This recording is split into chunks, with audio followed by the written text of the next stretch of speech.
Pero anong halaga niyang PIDEA report na yan? Well, kasi nga po, si dating Presidente Rodrigo Roa Duterte sa Davao, sinabi niya na nung siya ay mayor pa, binigyan na siya ng ebidensya ng PIDEA na gumagamit ng droga si PBBM. At mukhang itong PIDEA documents neto ay ebidensya nga na pinaghihinalaan na gumagamit ng droga si PBBM. At kung tetestigo pa ang ating Pangulo at sasabihin na eto nga yung dokumentong pinakita sa akin, ay yun na nga po yun. Talaga makokorroborate yan at eto nga yung tinutukoy na ebidensya ni Presidente nung siya ay nagbitaw ng mga napakabigat na paratang na merong ang ebidensya na gumagamit daw ng pinagbabawal ng droga ng pulburon ang ating Presidente.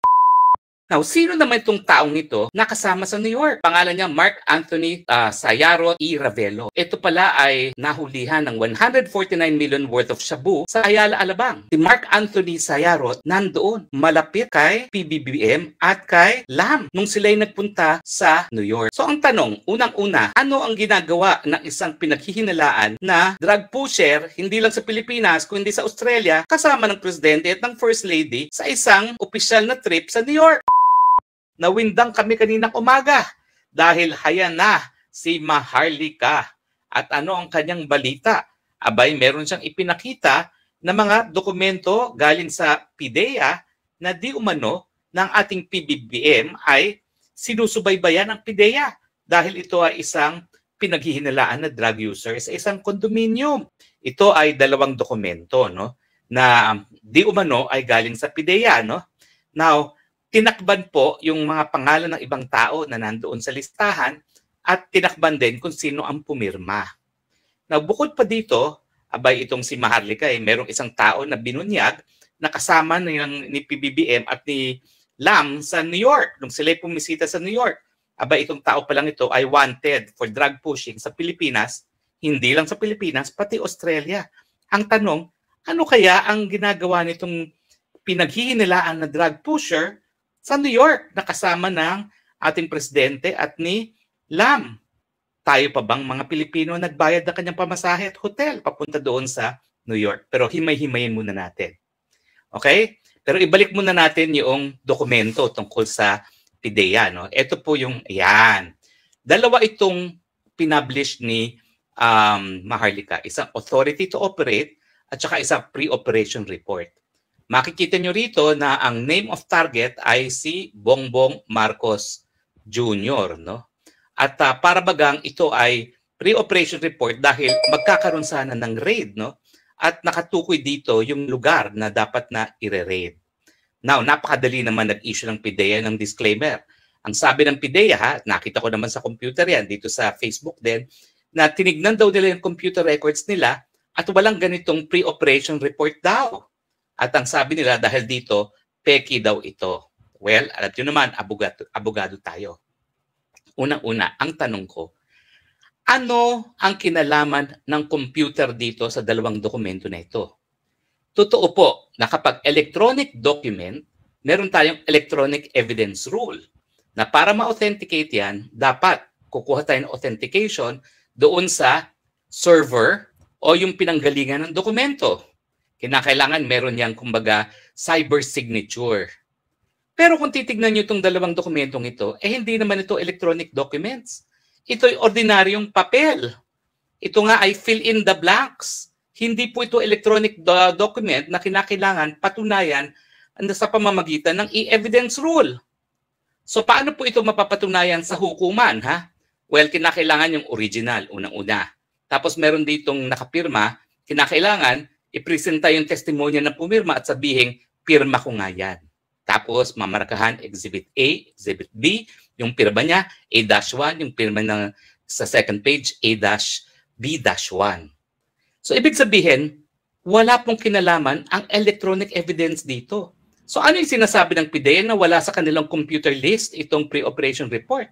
At siyempre, katakataka, abay, AI pa raw ang pumeke. Sos Mariosep naman, sa papel na ganito, hindi na po kinakailangan ng AI kung PPKN yan. Pero kung PPKN naman yan, bakit pre-operation report yan? Kung PPKN yan at sisiraan ng Presidente, dapat sinabi na dito, confirm at hindi lang pre-operation report. So, ano naman ang dapat tingin natin sa PIDEA na denial? Well, unang-una, ang denial ay mali kasi ang ini-invoke nila e-evidence rule, electronic evidence rule. Hindi naman applicable ang e-evidence rule. Ang applicable lang dito, nasaan ang original at sino yung pumirma at paninindigan ba ng taong pumirma. Pwede nang gamitin yan sa hukuman. Pero ang punto, mga kaibigan, wala naman tayo sa korte. Tayo po ay nasa korte ng public opinion.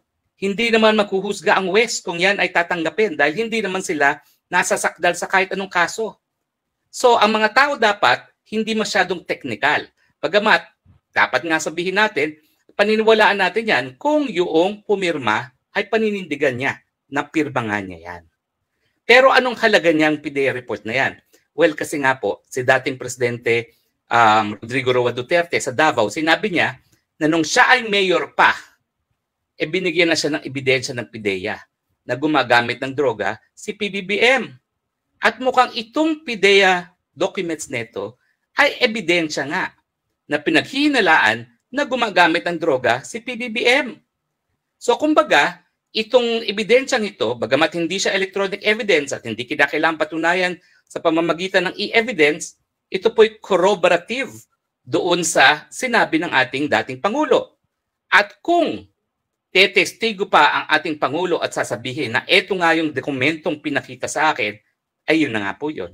Talaga mako-corroborate yan at eto nga yung tinutukoy na ebidensya ni Presidente nung siya'y nagbitaw ng mga napakabigat na paratang na merong ang ebidensya na gumagamit daw ng pinagbabawal ng droga ng pulburon ang ating Presidente. Yan po ang halaga niyang expose ni Maharlika. Now, sino naman itong taong ito na kasama sa New York? Now, tignan nga natin ngayon itong larawang ito. Hindi ko alam kasi kung kakilala siya eh. Ang pangalan niya, Mark Anthony Sayarot E. Ravelo. At ito pala ay nahulihan ng 149 million worth of shabu sa Ayala, Alabang. Ayun, sinama ni Maharlika yung kanyang pinanggalingan ng balita. At hindi lang po yan. Abay, meron pa palang kaso itong taong ito sa Australia dahil siya ay nadawit doon sa mga Australian dog holes, yung mga nagpapasok ng droga sa Australia. Pero ang katakataka, tignan niyo yung larawan. Si Mark Anthony Sayarot E. Ravelo nandoon malapit kay PBBM at kay Lam nung sila'y nagpunta sa New York. Hindi ako sigurado pero yung nakaitim po, yung wala pong buhok, mukhang yan po ay isang congressman. Pero kung matitignan nyo po, hindi naman nagpapapicture lang itong si Mark Anthony Sayarot. Kung hindi, parang kasama talaga siya ni PBBM at ni Lam. So ang tanong, unang-una, ano ang ginagawa ng isang pinaghihinalaan na drug pusher, hindi lang sa Pilipinas, kundi sa Australia, kasama ng Presidente at ng First Lady sa isang opisyal na trip sa New York? Pangalawa, kabahagi ba talaga siya ng Philippine delegation? At tayo nga ba ang nagbayad ng kanyang pamasahe at ng hotel dyan sa New York? Bakit naman natin babayaran ang hotel at pamasahe na isang pinaghihinalaang drug pusher? At syempre, may mga balita naman inattach si Maharlika dyan, dapat tignan natin kung ano na nangyari sa mga kasong yan. Kung siya ba ay napatunayan ng guilty or not guilty, pero bago lang po itong mga kasong ito eh. Kasi itong larawan naman ito, nung 1 taon lang. Naalala nyo naman yan, yan po ay wala pang 6 na buwan, o parang pangatlong buwan pa lang ng ating Presidente, mula nung siya nanumpa bilang Presidente, ay nagpunta na ng New York. Anong nakakabahala dito sa dalawang expose ni Maharlika? Si Maharlika kasi sa mulat-mula sinasabi, pulburonic ang PBBM. Gumagamit daw ng pulburon. Sinabi rin po yan ni dating Presidente Duterte. Ngayon, lumabas ang dokumento, well, syempre, tinatanggi nila at pinasisinungalingan, pero ang basehan ng kanilang pasisinungalingan ay hindi naman tama dahil hindi naman siya electronic evidence. Now, sa tingin ko, kaya tinanggal naman ni Maharlika yung pangalan ng pumirma doon sa dokumentong yon kasi nga, naku, baka mamaya magurgur kung sino man ang pumirma noon. Dahil nakasalalay sa kanyang testimonya na yung pirmang yon ay pirmangan niya para po mapatunayan yung authenticity ng dokumento na yan. At syempre, pag nakakakita ka naman ng drug pusher na kasama ni PBBM? Bakit? Siyempre ang isipin nyo, sinong sinusuplean nung drug pusher? Well, wala naman akong conclusion dyan.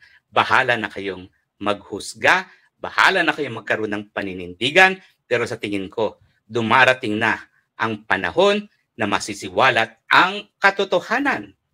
Kung nasa tamang isipan ba ang ating presidente. At importante po yan, ha? Sa usapin ng West Philippine Sea, abay, mukhang magkakagera na tayo. Mukhang ipapasok na tayo sa gera ng ating presidente. Ang tanong, siya ba ay nasa sapat at tamang pag-iisip? Hindi ko po alam. Pero tayong lahat, ng mga mamamayan ng Pilipinas, ayon po sa 1987 Constitution, meron tayong karapatan na makakalap ng impormasyon sa mga bagay-bagay na nakakaapekto sa ating pang-araw-araw na buhay. Freedom of information. At siyempre, yung estado ng pag-iisip ng isang presidente, lalong-lalo na sa panahon na mukhang kinakaladkad tayo sa gera, siya ba ay nasa tamang pag-iisip? Umani naman ito ng iba't ibang reaksyon mula sa ating mga netizens. Ayon kay Alberto Petrosino, hindi lang si Madam Maharlika ang may hawak ng kopya ng documents na yan, si Maharlika lang ang naglakas loob na ipahayag yan. Pahayag naman ni Alascali, good updates Attorney Roque. We want a drug test ASAP BBM, or step out, enough na and we know that the truth will prevail. At ito naman ang saloobin mula sa ating kababayan na si Emelita Reyes, yan ang tandaan lagi nating lahat na wala talaga tayong may tatago masama man or mabuti. Mga kababayan, feel free to comment below para maglabas ng saloobin sa balitang ito.